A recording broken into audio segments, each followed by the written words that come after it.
পিস্তল অথবা রিভলভার হাতে আরেকজন মাসুদুর রহমান বিপ্লব। এই এলাকার আওয়ামী লীগের তৎকালীন সংসদ সদস্য জাহাঙ্গীর কবির নানকের ব্যক্তিগত সহকারী। মাস্টারমাইন্ডের অংশ বিভিন্ন সন্ত্রাসী গোষ্ঠী, জঙ্গি সংগঠন হিজবুত তাহরির, জামাত শিবির পরিকল্পিতভাবে আন্দোলনে ছাত্রদের উপর গুলি করে হত্যা করে একটা নির্বাচিত সরকার উৎখাতের ষড়যন্ত্র চালিয়েছিল। আর ইনি মাসুদুর রহমান বিপ্লব, স্থানীয় সংসদ সদস্য জাহাঙ্গীর কবির নানকের ব্যক্তিগত সহকারী।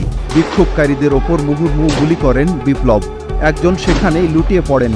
প্রত্যক্ষদর্শীরা নিশ্চিত করেছেন গুলিবিদ্ধ সে ব্যক্তি নিহত হয়েছেন। বাংলাদেশ আওয়ামী লীগ কখনো কাউকে মারেনি, কখনো কাউকে নিপীড়ন করেনি। সমস্ত হত্যার দায় বর্তমান অসাংবিধানিক অবৈধ সরকারের এবং কথিত সমন্বয়কদের। সেখানেও অস্ত্র হাতে এই ব্যক্তি কাউন্সিলর আসিফ বলে নিশ্চিত করেছেন স্থানীয় এক ব্যক্তি ও পুলিশের একটি সূত্র। রাস্তার ঠিক অপর পাশে আরেকজনকে অস্ত্র হাতে দেখা গেছে। পুলিশ সূত্র বলছে তিনি ডিএনসিসির ৩৩ নম্বর ওয়ার্ডের সাবেক কাউন্সিলর তারিকুজ্জামান রাজীব। একই ভিডিওতে পিস্তল অথবা রিভলভার হাতে আরেকজন মাসুদুর রহমান বিপ্লব। এই এলাকার আওয়ামী লীগের তৎকালীন সংসদ সদস্য জাহাঙ্গীর কবির নানকের ব্যক্তিগত সহকারী। পুলিশ ও র্যাবের পৃথক দুটি সূত্র এ তথ্য নিশ্চিত করেছে। বিপ্লবের গুলির ভয়াবহতা ধরা পড়েছে আরেকটি ফুটেজে।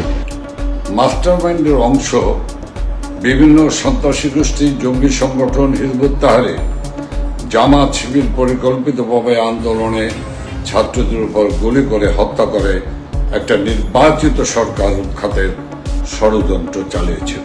ঢাকায় সবচেয়ে বেশি সংঘর্ষ হওয়া এলাকাগুলোর মধ্যে অন্যতম মোহাম্মদপুর।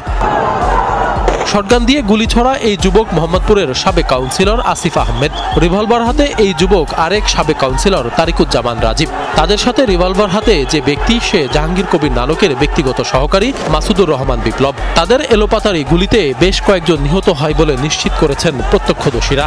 নানক সাহেবের ব্যক্তিগত সহকারী ওই পিএস বিপ্লব যখন আপনার পিস্তল দিয়ে গুলি করতেছিল, তার পিস্তলের আঘাতে গুলিতে ইনস্ট্যান্ট একজন মারা যায়।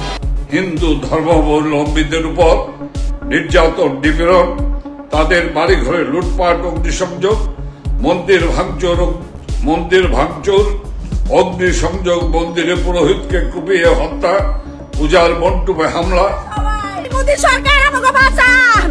আমি একটা মহিলা মানুষ, আমি হিন্দু না, হিন্দু কিন্তু আমি ওর কথা অবশ্যই করবো। যে একটা ভিডিও ছাড়ছে পুরো নেট দুনিয়া তামা বানা ফেলাইছে, মিথ্যা একটা ভিডিও। আপনি যান, যা দেখবেন ওর মন্দিরে একটা কিচ্ছু নষ্ট হয় না। একেবারে অক্ষত রয়েছে তার বাড়ির কালী মন্দিরটিও। সারা বাংলাদেশ যদি তালিকা একটা স্পেসিফিক আমি বাকেরগঞ্জ বললাম। আরে মন্দির নিয়ে না, জমি জমা নিয়ে। মন্দির না তো, মন্দিরই তো নাই।